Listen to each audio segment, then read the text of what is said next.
တင်သိပါသလားဩစတြေးလျမှာကိုယ်ပိုင်စီးပွားရေးလုပ်ဖို့ထင်တယ်လို့မခက်ဘူးဆိုတာ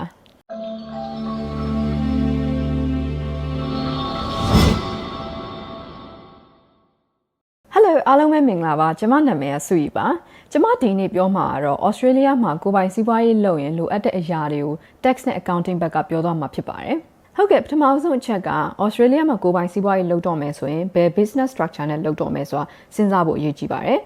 ဒီနာမည်ကြီးရဲ့ business structure တွေကဘာတွေရှိလဲဆိုတော့ company ရှိတယ် partnership ရှိတယ် trust ရှိတယ် sole trader ရှိတယ်ဆိုရင်အမျိုးမျိုးရှိပါတယ်အဲ့ဒီအမျိုးမျိုးမှာလည်းသူတို့မှာကောင်းတဲ့အချက်တွေရှိလို့ဆိုတဲ့အချက်တွေရှိကြပါတယ်ကျွန်မနောက်ဗီဒီယိုတွေမှာလည်းဒါတွေအကုန်လုံးရဲ့အသေးစိတ်အချက်လေးတွေကိုပြပြသွားမှာဖြစ်ပါတယ်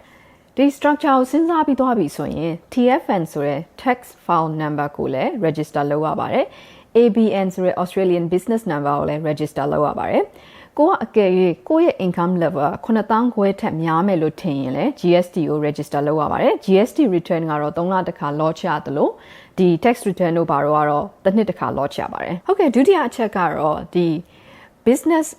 name အောက်မှာပဲ bank account လေးတက်ထားဖို့အရေးကြီးပါတယ်အဲ့လိုလုပ်တဲ့အတွက်ကြောင့်မလို့ဒီ business income နဲ့ expenses တွေကဒီ bank account ထဲမှာရှိတယ်ပြီးတော့ကိုယ့်ရဲ့ personal expenses တွေပါရင်လည်းရောထွေမနေဘဲနဲ့ tax လုပ်တဲ့အချိန်မှာလည်းဒါအရန်လွယ်ကူပါတယ်ဟုတ်ကဲ့တတိယအချက်ကတော့ဒီကိုဝိုင်းစီးပွားရေးလုပ်တယ်ဆိုတဲ့အတွက်ကြောင့်မလို့ကိုစီးပွားရေးကဘယ်လောက်မြတ်နေလဲဘယ်လို income ရှိလဲ expenses ရှိလဲဆိုတာသိကျင်နေဆိုရင်ဒီ accounting software ဖြစ်တဲ့ Xero တို့ QuickBooks တို့သုံးလို့ရတယ်အဲ့လိုသုံးတဲ့အတွက်ကြောင့်မလို့ကိုကဘယ်လောက် income level ရှိရ expense level ရှိရဆိုတာ track လုပ်ရတယ်ပြီးတော့ဒီ software ထဲမှာပဲဒီ sales invoicing ဆိုတဲ့ဥစ္စာကိုဒီ client တွေကိုလည်းပို့လို့ရပါတယ်ဟုတ်ကဲ့နောက်တစ်ချက်ကတော့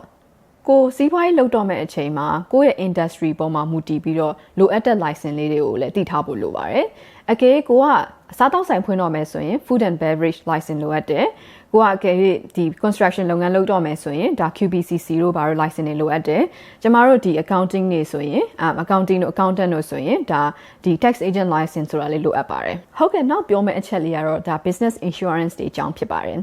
Australia မှာ business insurance တွေအများကြီးရှိပါတယ်။အဲ့ဒီတည်းကမှ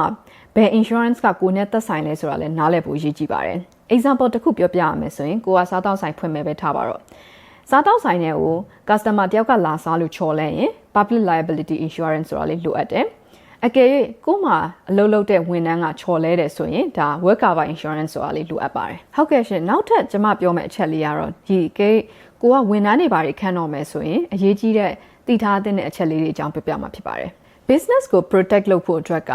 ဒီ employment agreement တို့ contractor agreement တို့လိုအပ်ပါတယ်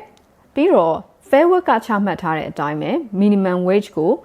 employee ရဲ့ scale ပေါ်မှာမူတည်ပြီးတော့လည်းပေးရပါတယ် superannuation ပေးရပါတယ် pay slip ကိုလည်းကိုက provide လုပ်ပေးရပါတယ်ဟုတ်ကဲ့နောက်ဆုံးပဲအချက်လေးကတော့ဒီ accounting တို့ tax တို့နဲ့မဆိုင်ဘူးပေါ့နော်ဒီကိုယ်ပိုင်စီးပွားရေးဆိုရင် advertising တို့ promotion တို့ကလည်းအရေးကြီးပါတယ်အဲ့တော့ digital marketing တို့ဒီ website လုပ်တာတို့ Facebook review တို့ Google review တို့ကလည်းဒါအရန်ရေးကြည့်ပါတယ်ဟုတ်ကဲ့အဆုံးထိကြည့်ပြီးတဲ့အတွက်ကြောင့်မလို့အားလုံးကိုကျေးဇူးအများကြီးတင်ပါတယ်